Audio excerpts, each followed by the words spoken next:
Se você foi vítima de violência doméstica ou está sendo acusado de praticar esse crime, esse vídeo é para você. Hoje eu vou te explicar do começo ao fim o que acontece nesses casos, desde a delegacia até o Poder Judiciário. Vamos lá?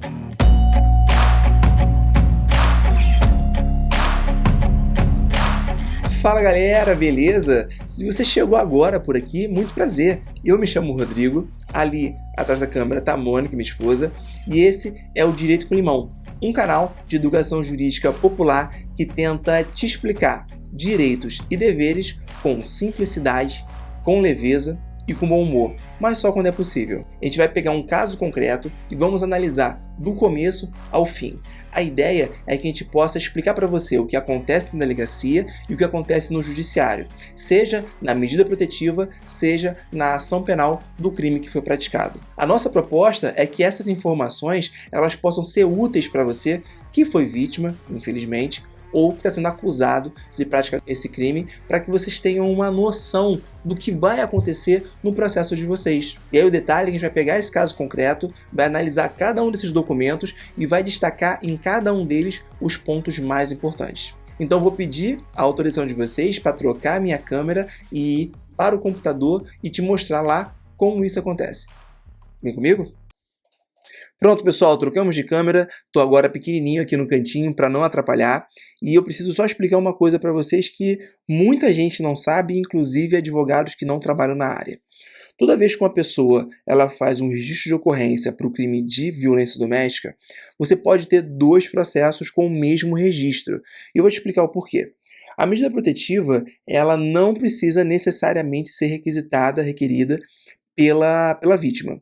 Mas se ela for requerida, ela vai dar origem a um processo logo de cara. A gente chama de um processo cautelar para poder preservar a integridade psicofísica da vítima. Esse processo cautelar, ele vai normalmente terminar com alguma medida protetiva de afastamento, proibição de contato. Essas são as mais comuns. Além disso, você vai ter um segundo processo, que é o processo do crime que de fato foi praticado. Então, só como exemplo, você pode ter um casal que está convivendo e o marido bater na mulher. Nesse caso, se a vítima, ela for na delegacia e fizer o pedido de medida protetiva, você vai ter dois processos.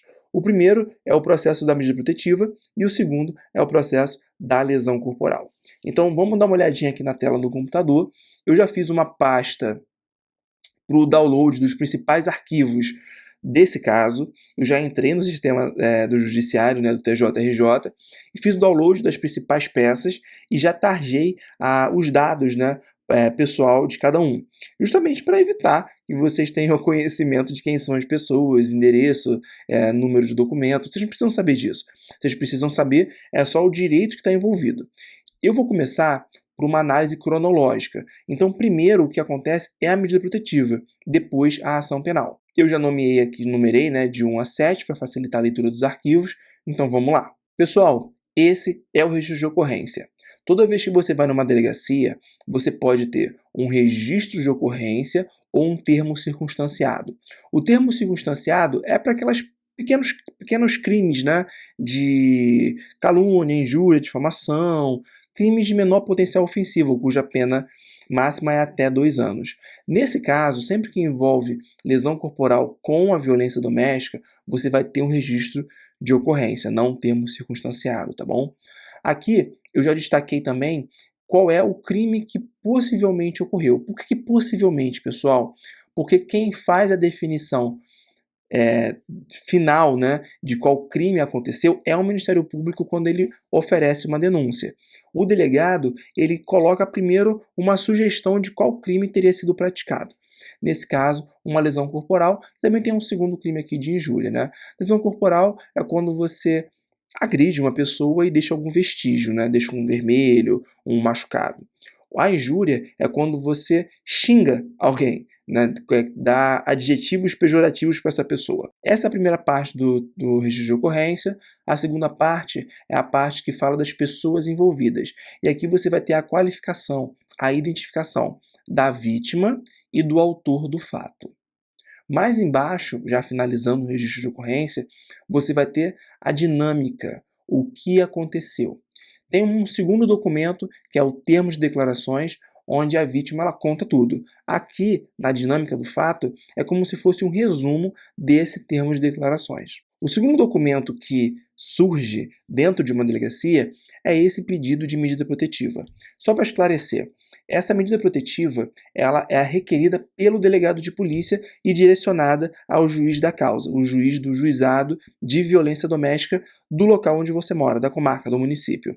Aqui, por exemplo, são feitas algumas perguntas de quantas agressões aconteceram anteriormente, nesse caso aqui foram 20, se existe algum registro policial anterior, né? E se não, o porquê que não foi feito, e aqui nesse caso a vítima disse que não fez o registro por medo, por vergonha e por pena do agressor. Pergunta também se as pessoas vivem no mesmo local, a vítima e o agressor. Por quê? Porque é nessa pergunta que o delegado vai decidir se ele faz o pedido de afastamento do lar. E também se tem filhos em comum. E por que isso é feita, essa pergunta, né? Para poder avaliar a necessidade de um pensionamento para essa criança. Tem outras perguntas, né, sobre bebida ou de renda, mas o principal foi isso que eu destaquei para vocês. O terceiro documento que é preenchido ainda na polícia é esse formulário nacional para avaliação de risco de violência doméstica. O que é isso? É o CNJ, que é o Conselho Nacional de Justiça, que a gente já comentou sobre ele faz um formulário padrão para poder mapear como está a violência doméstica no território brasileiro. Então, é através desses formulários que eles extraem os dados estatísticos para ver qual é o tipo de mulher que sofre esse tipo de violência, né? Cor, escolaridade, trabalho, dependência financeira. Então isso é muito importante para definir algumas políticas públicas de proteção à mulher. O quarto documento é o ofício que o delegado de polícia encaminha para o juiz do juizado de violência doméstica, junto com o termo de declarações, junto com o exame de corpo de delito, que também é importante estar acompanhando, né, o registro de ocorrência, junto ao formulário. Tudo isso vai formar um expediente, né, do inquérito para encaminhar para o juiz do juizado de violência doméstica. E para que eles encaminham, né? Aqui eu destaquei que é para a concessão das medidas protetivas que foram requeridas. Se você não tivesse esse pedido de medida protetiva, você ainda teria as investigações naturais que acontecem no inquérito policial para depois enviar isso para o Ministério Público para oferecer a denúncia, para oferecer a acusação. E aí, assim que esse expediente chega até o judiciário, é feita uma pesquisa tanto no nome da vítima quanto no nome do agressor, para poder identificar um pouquinho o perfil dessa relação, né? Vou te dar um exemplo. Imagina que o agressor ele já tenha ali umas 3 passagens por violência doméstica. Então, as medidas protetivas que vão ser deferidas pelo juízo, elas são mais agressivas no sentido de limitar mais o agressor. E aí agora, já pensando nesse processo da medida protetiva, você tem a primeira decisão. Essa decisão é onde a juíza o juiz, né, do caso, vai analisar se estão presentes os requisitos para reconhecer a incidência da Lei Maria da Penha, que é uma relação íntima de afeto, cuja vítima da violência é uma mulher ou uma pessoa que se identifica com o gênero feminino. E também, depois de analisar o caso, vai poder definir quais são as medidas protetivas. Vamos dar uma olhadinha nesse documento. Olha aqui, ó. Logo aqui eu já marco que é uma medida protetiva. Se fosse um processo criminal, aqui já estaria ação penal. Então, olhando essa decisão, eu sei de que se trata de uma medida protetiva. Aqui também no relatório da juíza ela fala, né, que é um requerimento de medida protetiva de urgência. O objetivo é preservar a integridade física e psicológica da vítima, e aí por conta disso ela determina 2 medidas de proteção. A primeira é a proibição de aproximação, 100 metros, obviamente ressalvado o direito de visitar o filho, né? Se houver o reconhecimento desse direito. E a segunda medida é a proibição de contato por qualquer meio de comunicação. É interessante destacar que você também não pode mandar mensagem, fazer ligações, todo tipo de contato está proibido. Algumas decisões, inclusive, estendem essa proibição de contato até para algum parente da vítima. Mas olha só que interessante.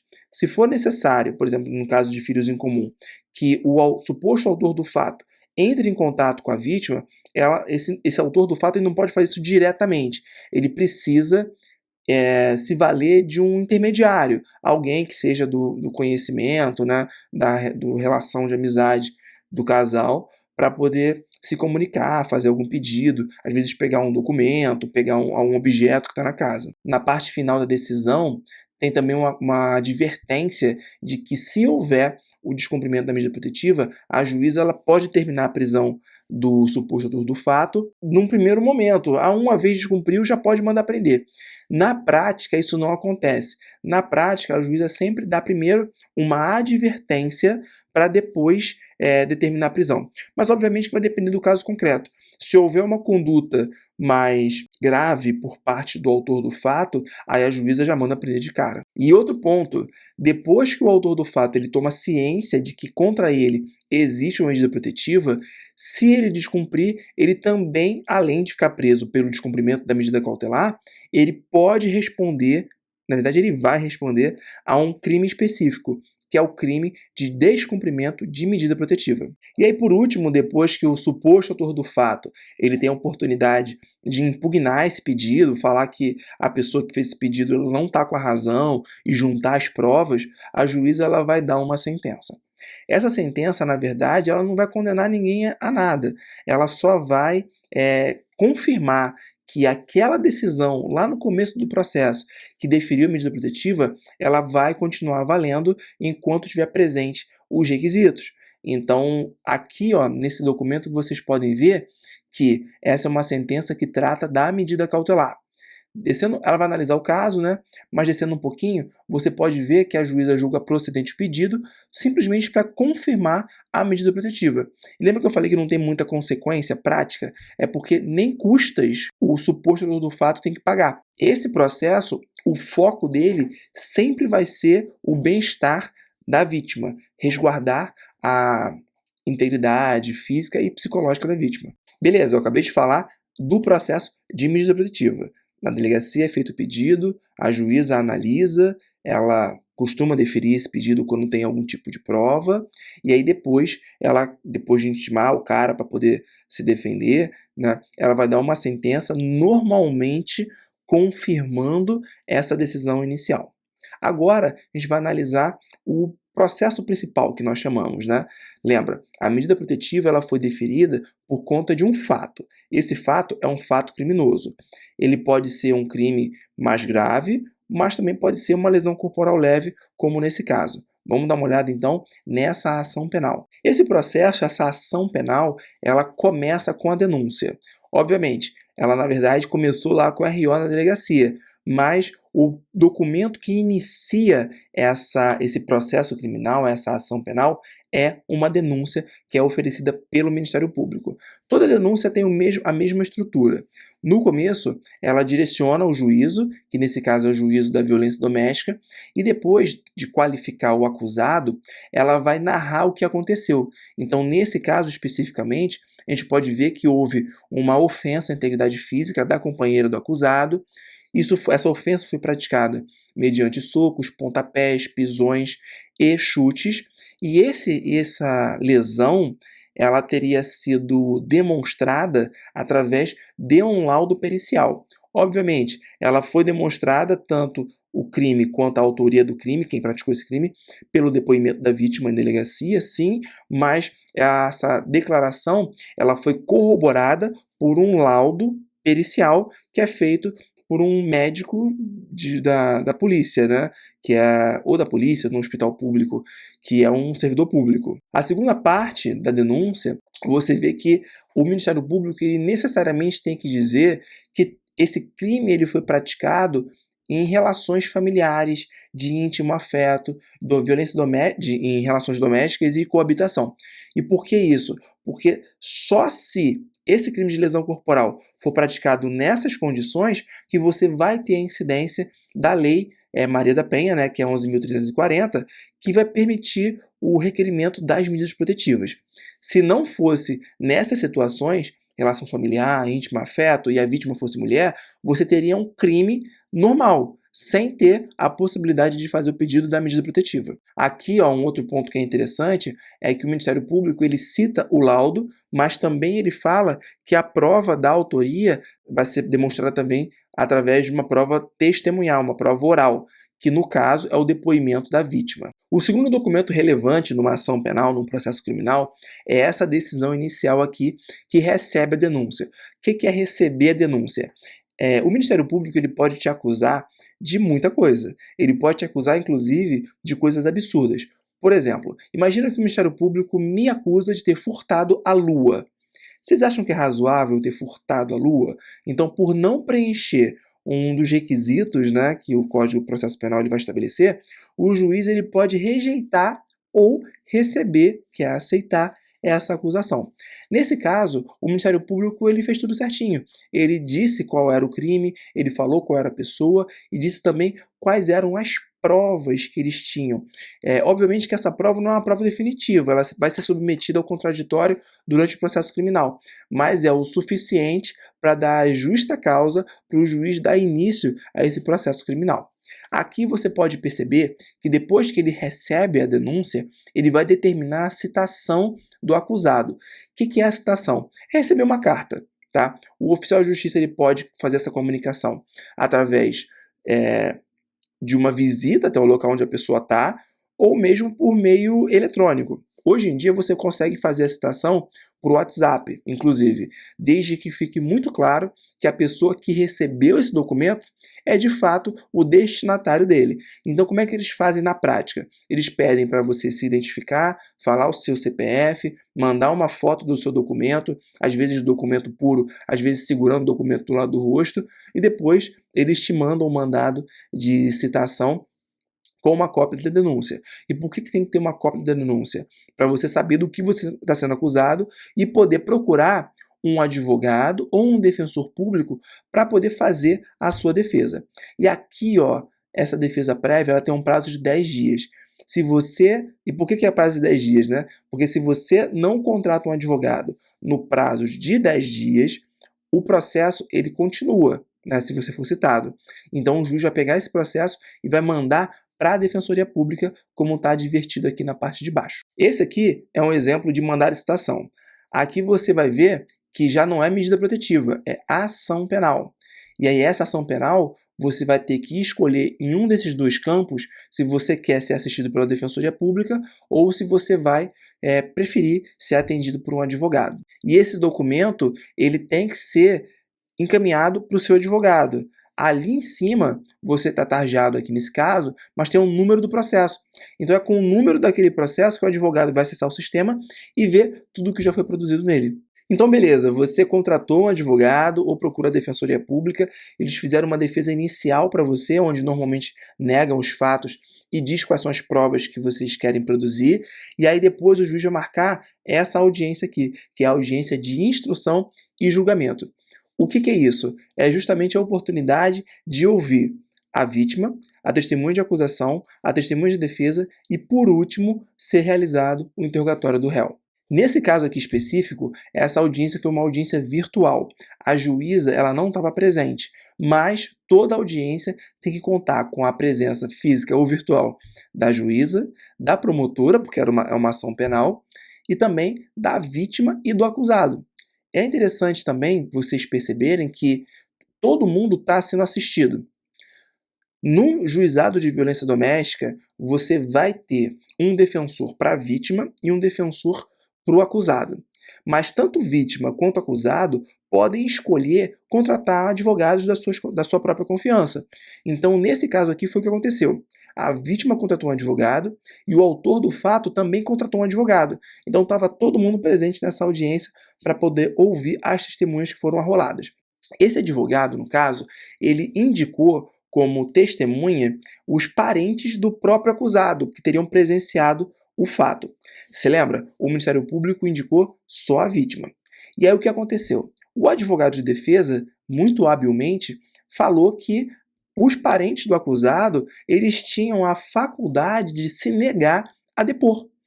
Por quê? Porque quando você tem uma relação íntima de afeto, o Código de Processo Penal, ele diz que você não é obrigado a depor. Foi o que aconteceu nesse caso. E tanto foi por isso que aqui, ó, de rosa, eu destaquei que o Ministério Público ele não pôde se negar, né? Então ele não se opôs. Uma vez excluída as testemunhas, né, que foram arroladas pelo assistente de acusação, que é o advogado contratado pela vítima, foi ouvido só a vítima e feito o interrogatório do réu, que decidiu confessar o crime. Pessoal, esse aqui é praticamente o último documento desse processo, porque é a sentença de mérito. O que é a sentença de mérito? É o momento em que o juiz ele vai decidir quem tem razão, se quem acusou ou a pessoa que estava se defendendo. Nesse caso especificamente, eu vou mostrar para vocês que uma sentença ela é dividida basicamente em 3 partes. A primeira parte é o relatório, é o que aconteceu no processo. A segunda parte é quando a juíza, o juiz, ele faz uma análise disso juridicamente. Então ele vai analisar a hipótese que foi apresentada pelo Ministério Público e se essa hipótese ficou de fato demonstrada pelos documentos que integram o processo. E aí a terceira parte é quando o juiz ele dá a decisão dele. Ele vai dizer se a pessoa é culpada ou inocente, e se for condenada, né, se for culpada, ela vai ser condenada e o juiz vai estabelecer a pena que vai ser aplicada. A ação penal, lesão corporal decorrente de violência doméstica, uma acusação que foi apresentada pelo Ministério Público e essa é a sentença de mérito. Como eu falei com vocês, essa parte inicial aqui, ela vai até o relatório só falar sobre os fatos, o que de fato existe no processo. Depois, ó, nessa partezinha grande aqui, os nomes estão tarjados, né? A juíza ela vai fazer uma análise jurídica desses fatos. Então, para você ser condenado, para poder condenar alguém, você tem que, primeiro, ter certeza que um crime aconteceu e, segundo, que aquela pessoa foi a pessoa culpada por esse crime. Então, ela faz toda essa análise, ela sustenta basicamente a convicção dela de que um crime aconteceu no depoimento da vítima. Então, esse caso, por exemplo, ela cita que a jurisprudência dos tribunais é no sentido de que, nesses crimes, que são crimes clandestinos, a palavra da vítima ela tem um peso um pouco maior, né? Ela merece um destaque especial. Normalmente, não existe isso de que uma prova é melhor que outra. Uma prova, ela prova mais que outra. Mas, eventualmente, em alguns casos, essa prova ela ganha um destaque. Foi o que aconteceu aqui. Aqui ela fala, né, que quando os crimes são praticados em situações sem testemunha, a palavra da vítima, ela quando corroborada por outros elementos, ela é suficiente para condenar. Isso aqui, gente, tá vendo? Ó, que começa com o número de processo, isso aqui é jurisprudência. São outras decisões do próprio juízo, do próprio tribunal ou de tribunais superiores que dizem que esse raciocínio que a juíza está usando, ele é um raciocínio válido e pode ser utilizado. Então ela também fala que essa prova oral, que é o depoimento da vítima, ela foi suficiente para demonstrar tanto a materialidade que o crime aconteceu, quanto a autoria. E aí a palavra da vítima ela não está sozinha, ela está junto com o exame, o laudo pericial que foi feito. Lembra do exame de corpo de delito? Está ali. E aí o Ministério Público, ele fez as alegações finais. Alegações finais é um resumo do processo, basicamente, tá? O processo ele corre, tem muita coisa que acontece nele. Então depois, por último, a acusação e defesa tem a oportunidade de fazer um resumo para poder entregar para o juiz para ele poder decidir. A gente chama isso de alegações finais. Elas podem ser feitas oralmente na audiência ou através de memoriais, que são essas alegações finais escritas. Então, foi feito pelo Ministério Público, foi feito pelo assistente de acusação e também foi feito pela defesa. Lembra que eu falei que o réu ele confessou o crime? Quando ele confessa o crime, não tem muito o que se discutir sobre o mérito, se ele é culpado ou se ele é inocente. Se ele confessou e você não tem nenhuma situação que, primeiro, né, você tem elementos que comprovam que um crime aconteceu, e você não tem nenhuma situação que retire a ilicitude da conduta, né, como uma legítima defesa, por exemplo, ele vai ser condenado. Agora a discussão principal vai ser quanto de pena que ele vai pegar. Então, o fato dele confessar nesse caso foi importante, por quê? Porque quando o juiz foi aplicar a pena, olha só, ele condenou, né? Mas aqui, ó, 1, 2, 3 fases, o juiz ele não pode dar a pena de cabeça, né? Eu quero te dar 5, 10, 20 anos, não é assim. De acordo com o Código Penal, ele tem uma certa lógica na aplicação dessa pena. O juiz entendeu que esse caso, por ser réu primário, por ter confessado, tudo isso, ele merecia ganhar um mínimo de pena. Então, olha só, quando ele recebe o mínimo de pena, ele coloca a pena em 3 meses de detenção. Se não fosse um crime de violência doméstica, fosse só uma lesão corporal, o juiz ele podia substituir essa detenção por uma pena de serviço comunitário, por exemplo, tá? Mas a própria lei, né, e os tribunais superiores, eles referendaram o entendimento que para esse tipo de crime, que é a violência doméstica, você não pode ter a sua pena substituída por uma restritiva de direitos, que seria o serviço comunitário. Então, o juiz ele prossegue, né, na análise da pena, pega esses 3 meses de detenção em regime aberto, mas aí, quando ele vai aplicar a pena propriamente dita, ele suspende a aplicação da pena. Ele fala o seguinte: tá bom, você não vai ficar preso por 3 meses em regime aberto. O que você vai fazer? Eu vou conceder para você uma suspensão condicional da pena, ou seja, você não vai ficar preso pelo prazo de 2 anos se você fizer isso aqui, ó, as condições A e B do artigo 78. E já para adiantar para vocês, isso aqui você tem que comparecer mensalmente no cartório e você não pode sair da sua comarca sem a autorização do juiz. Então, se esse caso, né, o autor desse fato, a pessoa que foi condenada, ela cumprir essas obrigações de assinar todos os meses e não se ausentar da comarca sem comunicar ao juiz pelo prazo de 2 anos, o processo morre. Só que a consequência prática dessa condenação, além dessa assinatura, é que ele também vai ter que pagar as custas do processo. Lembra que na medida protetiva você não tinha isso? Aqui na ação penal você tem. Então você vai ter, na prática aqui, uma condenação de ter que assinar durante 2 anos e pagar as custas desse processo. Aqui, pessoal, que eu falei com vocês, tá vendo? Isso aqui eu tirei um trechinho do Código Penal que fala sobre a suspensão condicional da pena. Ela começa no artigo 77, mas isso que a gente está analisando é o artigo 78, tá? O parágrafo 2º. Cada caso é um caso, mas nesse caso, esse acusado pegou o melhor entre aspas, tá, gente? O melhor resultado possível, que era você ter, né, que comparecer todos os meses, né, ao juízo, que é a linha C, que eu estou marcando aqui, e também proibição de ausentar-se da comarca. Isso só foi possível porque, olha lá o parágrafo 2º, ó, as circunstâncias do 59 eram inteiramente favoráveis. A juíza entendeu que aquele caso era um caso inicial, vamos botar assim, que não foi uma agressão muito grave e que a pessoa não é uma pessoa tão malvada assim. E esse aqui é o último documento do processo, que é a audiência admonitória. O que é isso? Se aquela sentença não for combatida através de um recurso para poder modificá-la, se ela transitar em julgado, ou seja, se for aquilo mesmo, depois que a pessoa ela toma ciência da sentença, ela é intimada para comparecer a essa audiência aqui, que é a audiência admonitória. Essa audiência nada mais é do que explicar a condenação e dizer como que ele vai ter que assinar, onde ele vai ter que assinar. Normalmente, essa assinatura acontece no próprio cartório do juízo.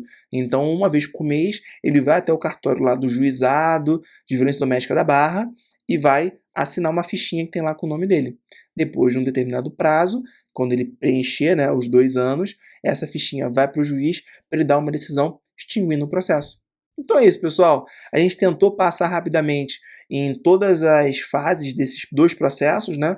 Tanto no processo da medida protetiva quanto no processo da ação penal. O que eu gostaria que vocês tivessem em mente é que, nesse tipo de caso, quando você tem um registro de uma violência doméstica, você tem que levar prova disso, porque nesse caso só houve uma condenação porque a pessoa ela se submeteu ao exame de corpo de delito e tinha evidência, mas muitas vezes esses crimes não deixam vestígio.